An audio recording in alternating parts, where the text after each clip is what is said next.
240, 250, 260, 272, 282 या 300 पर नरेंद्र मोदी के ऑपरेशन ट्रंप के बाद अगर आज इलेक्शन हो जाए, अगर आज देश को फैसला करना पड़ जाए तो नरेंद्र मोदी को कितनी सीटें मिलेंगी?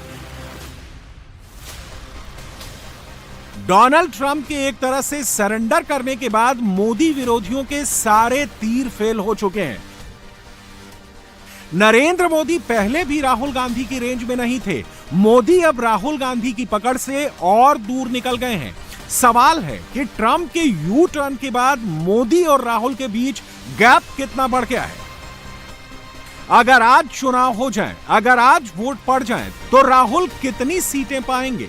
99, 90, 80, 75, 55, 52 या 44? 4 जून 2024 को लोकसभा का रिजल्ट आया था। प्रधानमंत्री पद के लिए तीसरी बार चुने गए हमारे आदरणीय नेता माननीय प्रधानमंत्री मोदी जी का जोरदार स्वागत। मोदी तीसरी बार प्रधानमंत्री बने थे। उस दिन मोदी के पास 240 का नंबर था और राहुल के पास 99 का नंबर था। अलायंस वाइज देखें तो मोदी के पास 293 था, राहुल के पास 234 था।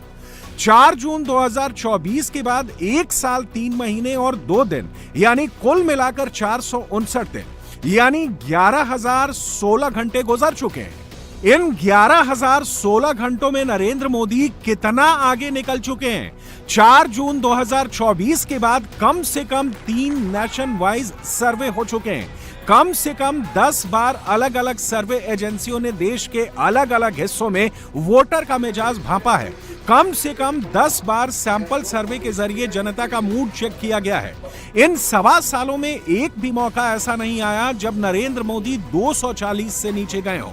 राहुल गांधी एक बार 100 के ऊपर गए, लेकिन तुरंत ही राहुल का ग्राफ 99 के नीचे चले आए। सी वोटर ने 4 जून 2024 के बाद 3 सर्वे किए। अगस्त 2024 में मोदी 240 से 244 पहुंचे। फरवरी 2025 में मोदी 244 से 281 तक पहुंचे और अगस्त 2025 में मोदी ने 260 का स्कोर किया। सी वोटर का आखिरी सर्वे ट्रंप के टैरिफ वॉर के बीच में हुआ और यह सर्वे चीन के तियानजिन शहर में मोदी, पुतिन और जिनपिंग की मीटिंग से पहले हुआ। तियानजिन की जिन तस्वीरों को देखकर ट्रंप का माथा ठनका, जिन तस्वीरों को देखने के बाद अमेरिका ने यू टर्न लिया, जिन तस्वीरों को देखने के बाद ट्रंप को मोदी की दोस्ती याद आई, उन तस्वीरों से पहले ही भारत के लोगों ने अपना मूड बता दिया था। मोदी थे, मोदी हैं और मोदी ही रहेंगे। पहले से ज्यादा ताकत के साथ, पहले से ज्यादा नंबर के साथ। सी वोटर के इन्हीं 3 सर्वे में राहुल का स्कोर देख लीजिए। अगस्त 2024 में राहुल 99 से बढ़कर 106 तक गए थे। फरवरी 2025 में राहुल 106 से 78 तक पहुंच गए और अगस्त 2025 में राहुल 97 तक पहुंचे। 1.25 साल को छोड़िए, पिछले 4 महीने को ही देख लीजिए। पिछले 4 महीने मोदी के लिए टेस्टिंग टाइम रहे। इन 4 महीनों में ही ट्रंप से टैरिफ वॉर हुआ। इन 4 महीनों में ही पाकिस्तान के साथ ऑपरेशन सिंदूर हुआ। इन 4 महीनों में ही राहुल गांधी की वोट चोरी यात्रा हुई और इन 4 महीनों में ही ट्रंप को अपनी गलती का एहसास हुआ। मोदी के पास अब ट्रंप के 3 इक्के हैं। खुद ट्रंप के शब्दों में कहें तो मोदी के पास 3 ट्रंप कार्ड हैं। ट्रंप का यू टर्न, जीएसटी रिफॉर्म्स और मोदी की मां को गाली। नरेंद्र मोदी के इन ट्रंप कार्ड्स पर पहला जनमत सर्वेक्षण बिहार में होगा। नवंबर में पता चलेगा कि मोदी के काम में कितना दम है और राहुल के आरोपों में कितना बल है। बिहार के फैसले से पहले अमेरिका के वॉशिंगटन डीसी में ट्रंप कह रहे हैं कि दम है तो मोदी में। भारत पर टैरिफ लगाने के 29 दिन बाद ट्रंप ने प्रधानमंत्री मोदी को अपना दोस्त बताया। अमेरिकी राष्ट्रपति ट्रंप ने व्हाइट हाउस में प्रेस कॉन्फ्रेंस बुलाकर कहा कि मोदी दोस्त हैं और हमेशा दोस्त रहेंगे। ट्रंप ने यह भी दोहराया कि भारत के साथ अमेरिका का रिश्ता कभी टूटने वाला रिश्ता नहीं है। We have, I've been very disappointed that India would be buying so much oil, as you know, from Russia, and I let them know that. We put a very big tariff on India. 50% tariff, very high tariff. I get along very well with Modi, as you know. He's great. He was here a couple of months ago. In fact, we went to the Rose Garden, and it was we had a news conference on the grass. I always will. I'll always be friends with Modi. He's great. Prime Minister. He's great. I'll always be friends, but I just don't like what he's doing at this particular moment. But India and the United States have a special relationship. इससे पहले Trump ने अपने social media में लिखा था, ऐसा लगता है कि हमने भारत और रूस को चीन के हाथों गंवा दिया है। उम्मीद है उनका भविष्य अच्छा होगा। डोनाल्ड ट्रंप ने अपने पोस्ट के साथ प्रधानमंत्री मोदी, रूसी राष्ट्रपति पुतिन और चीन के राष्ट्रपति शी जिनपिंग की तस्वीर भी लगाई थी। We saw a dramatic picture where we saw the leaders together, the first time the leaders of those three countries have been together in this sort of show of solidarity. You said that they're conspiring against the United States. What do you think they're conspiring to do? And given this, is it reason why you should slap or would consider slapping secondary sanctions on Russia if they're conspiring against the U.S. now? Well, I've already done that with regard to India, and we're doing it with regard to other things. And I put out a truth last night. You saw that. And I was the one that brought it up. I said they're only doing this. They're looking to when they did what they did. I thought it was a beautiful ceremony. I thought it was very, very impressive. But I understood the reason they were doing it, and they were hoping I was watching, and I was watching. My relationship with all of them is very good. We're going to find out how good it is over the next week or two. America को गलती का एहसास हुआ और Trump ने मोदी की तारीफ की, तो मोदी ने भी ट्रंप को थैंक यू कहने में देरी नहीं की। पीएम मोदी ने लिखा, मैं राष्ट्रपति ट्रंप की भावनाओं और हमारे संबंधों को लेकर उनके विचारों का तहे दिल से सराहना करता हूं और उनका पूर्ण समर्थन करता हूं। भारत अमेरिका के बीच सकारात्मक और दूरदर्शी वैश्विक रणनीतिक साझेदारी है। अमेरिका के साथ ट्रेड डील पर भारत की बातचीत चल रही है। अभी कोई डील नहीं हुई है, लेकिन ट्रंप के ताजा रुख के बाद एक पॉजिटिविटी आ गई है। मगर इस पॉजिटिविटी में तेजस्वी यादव जैसे मोदी विरोधी नेताओं को अपने लिए नेगेटिविटी दिख रही है। हाँ, अब चाहते हैं टैरिफ 50 से 70 कर दें। हाँ, अब चाहते हैं टैरिफ 50 से 70 कर दें। तेजस्वी यादव से ट्रंप के नए रुख पर उनका रिएक्शन पूछा गया था। तेजस्वी ने अनुमान लगा लिया है कि फायदा मोदी को होने वाला है, इसलिए वो चिढ़े से हैं। हाँ, अब चाहते हैं टैरिफ 50 से 70 कर दें। हाँ, अब चाहते हैं टैरिफ 50 से 70 कर दें। ट्रंप एपिसोड ने उन अटकलों को पुष्ट कर दिया है कि टैरिफ वॉर के दौरान ट्रंप ने 4 बार मोदी को फोन किया और मोदी ने उन फोन कॉल्स को पिक नहीं किया।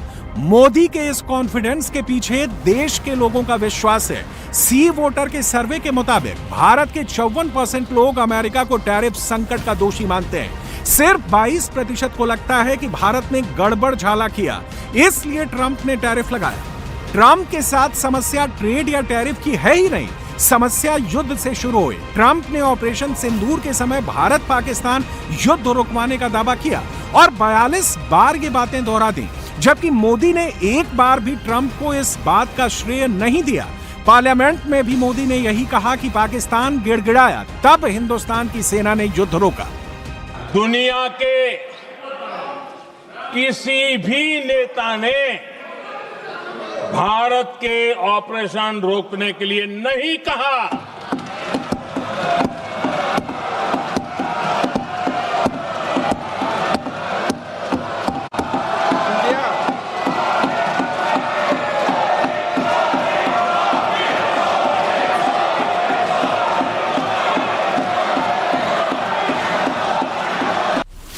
भारत को अपनी सेना और अपने प्रधानमंत्री पर यकीन है। भारत कोई बुर्किना फासो या सीरिया नहीं है कि उसके बारे में अमेरिका ने कुछ कह दिया और उसे सच मान लिया जाए। भारत अपना फैसला खुद लेता है और ये बात यहाँ की पब्लिक भी मानती है। ऑपरेशन सिंदूर के दौरान युद्ध किसने रुकवाया? यह सवाल जब भारत के लोगों से पूछा गया तो सबसे ज्यादा 31% लोगों ने कहा कि युद्ध रोकने का फैसला प्रधानमंत्री नरेंद्र मोदी ने किया। 29% लोगों ने युद्ध रुकवाने का श्रेय ट्रंप के दबाव को दिया और 25% लोगों ने कहा कि पाकिस्तान गिड़गिड़ाया तो भारत ने हमला रोका। ऑपरेशन सिंदूर के बारे में सर्वे के कुछ और डेटा देख लीजिए। देश के 54% लोगों को लगता है कि मोदी सरकार ने ऑपरेशन सिंदूर के बारे में सही और पारदर्शी तरीके से जानकारी दी। 55% लोगों को लगता है कि पहलगाम टेरर अटैक के बाद भारत ने ऑपरेशन सिंदूर करके पाकिस्तान को तगड़ा जवाब दिया। 15% लोगों को लगता है कि भारत का जवाब पर्याप्त है। अब जब भारत की पब्लिक का मिजाज ऐसा है तो भला अमेरिका भारत को कैसे झुका सकता है। ट्रंप ने कोशिश की, प्रेशर भी बढ़ा, लेकिन अंत में हथियार डाल दिए। इस वक्त मोदी के दोनों हाथों में लड्डू हैं। चीन भारत को अपने पाले में करना चाहता है और अमेरिका भारत को अपने साथ रखना चाहता है, लेकिन विरोधी दलों के नेता तो विरोधी ठहरे। वो कल ट्रंप टैरिफ पर सवाल दाग रहे थे, अब चीन पर गोले छोड़ रहे हैं। पड़ोसी देशों से संबंध अच्छे हों, लेकिन पड़ोसी देश जो आपकी जमीन कब्जा करता हो, पड़ोसी देश जो आपकी जमीन पर हमेशा नजर रखता हो, पड़ोसी देश जिसने पाकिस्तान की मदद कर करके अभी सिंदूर का जब ऑपरेशन हुआ उसमें पाकिस्तान कम, चीन से आपको मुकाबला करना पड़ा। इसलिए भारत सरकार को हम राय नहीं दे सकते हैं, लेकिन जो हमेशा हमारी जमीन पर नजर रखता है और अब बाजार भी कब्जा कर रहा है, उससे सावधान रहना चाहिए, उससे हमेशा चौकन्ना रहना चाहिए। उससे बचने के लिए हमेशा अपनी अर्थव्यवस्था को मजबूत करना चाहिए। अमेरिका जैसे देश को हम नहीं छोड़ सकते, क्योंकि बड़े पैमाने पर व्यापार अमेरिका का है। और तब जब 8 लाख बच्चे हमारे विदेश पढ़ने जाते हैं। अखिलेश यादव ने चीन की जगह अमेरिका की साइड ले ली है। नरेंद्र मोदी अभी ऐसी गलती नहीं कर रहे। ग्लोबल डिप्लोमेसी में ब्लैक एंड व्हाइट कुछ नहीं होता। डिप्लोमेसी में मैक्सिमम चीजें ग्रे एरिया में होती हैं। मोदी अमेरिका के साथ रिश्तों में भी वही ग्रे एरिया मेंटेन कर रहे हैं। साथ ही मोदी फ्रांस के राष्ट्रपति इमैनुअल मैक्रो जैसे नेताओं से बात करके रूस यूक्रेन युद्ध में अपना SAY भी बनाए रखना चाहते हैं। यहां से आगे मोदी को चुनाव क्षेत्र में जाना है। सामने बिहार है, फिर बंगाल, केरल, तमिलनाडु और असम का चुनाव है। सवाल है कि ट्रंप एपिसोड से मोदी को क्या मिला? तो जवाब है कि मोदी को हमेशा डिविडेंड देने वाला नेशनलिज्म का मुद्दा मिला। ऑपरेशन सिंदूर में नेशनलिज्म का यह मुद्दा पीक पर था। 4 दिन का युद्ध रुका और ट्रंप ने सीज फायर कराने का दावा किया तो राष्ट्रवादी मुद्दे की हवा निकलती दिखी। कांग्रेस हावी होने की कोशिश करने लगी। अब ट्रंप बैकफुट पर आ गए हैं तो मोदी का नेशनलिज्म इश्यू फिर से पीक पर पहुंच गया है। दुर्भाग्य से ऑपरेशन सिंदूर की सफलता पर हमारे देश के कुछ लोगों को भी पेट में दर्द हो रहा है। ये कांग्रेस पार्टी और उनके चेले चपाटे, उनके दोस्त इस बात को पचा नहीं पा रहे कि भारत ने पाकिस्तान के आतंकी ठिकानों को तबाह कर दिया। मैं मेरे काशी के मालिकों से पूछना चाहता हूं,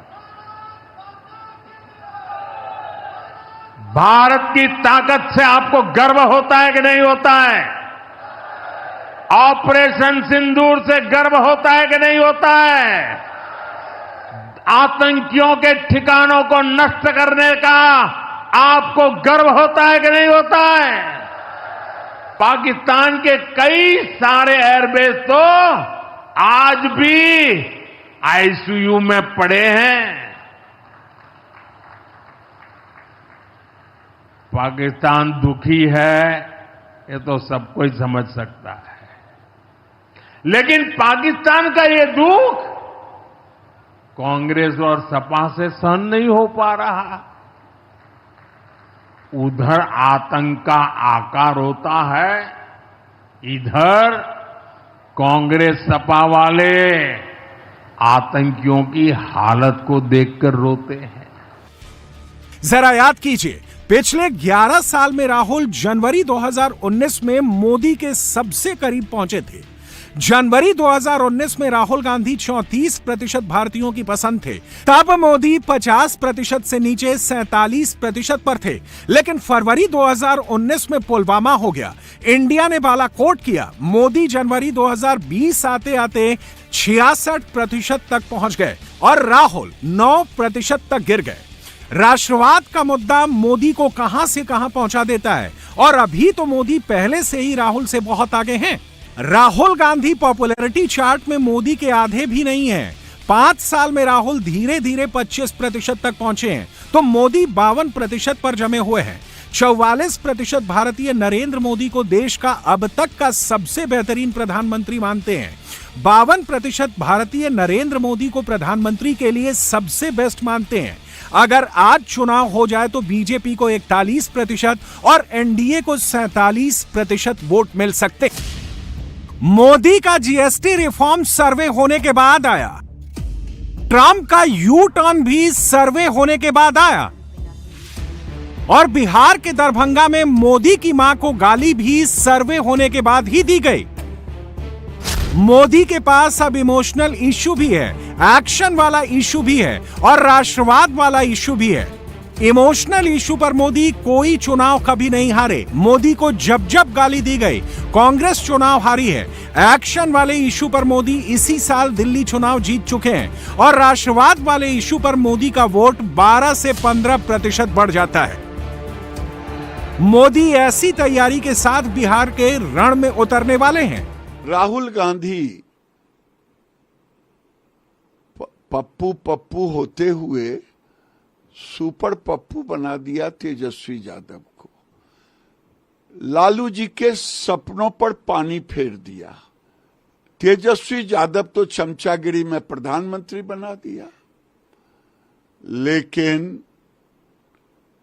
राहुल गांधी ने एक बार नाम नहीं लिया, भले मीट बनाने के लिए सिखाए हों लालू यादव राहुल गांधी को। लालू जी, बिहार बुड़बक नहीं है। आप एमवाई समीकरण बनाएंगे और दूसरे को मूर्ख समझते हैं। गाली देंगे नरेंद्र मोदी को, गाली दिलवाएंगे बिहार को स्टालिन से, रेवंत रेड्डी से और नौटंकी करेंगे बेगूसराय और बिहार में जाकर के। सारे समीकरण चूर हो जाएगा। अभी तक तो राहुल ने आपका सपना चूर किया है। बिहार की जनता कभी फिर से वो काले दिन आने नहीं देगा और आपका सपना चूर ही होगा। बिहार चुनाव से देश में चुनावी सीजन शुरू होने वाला है। यह सीजन 2027 में यूपी चुनाव तक चलेगा, फिर यूपी के बाद 2029 का नगाड़ा बजेगा। नरेंद्र मोदी ये राउंड जीतकर अगले राउंड में जाना चाहते हैं।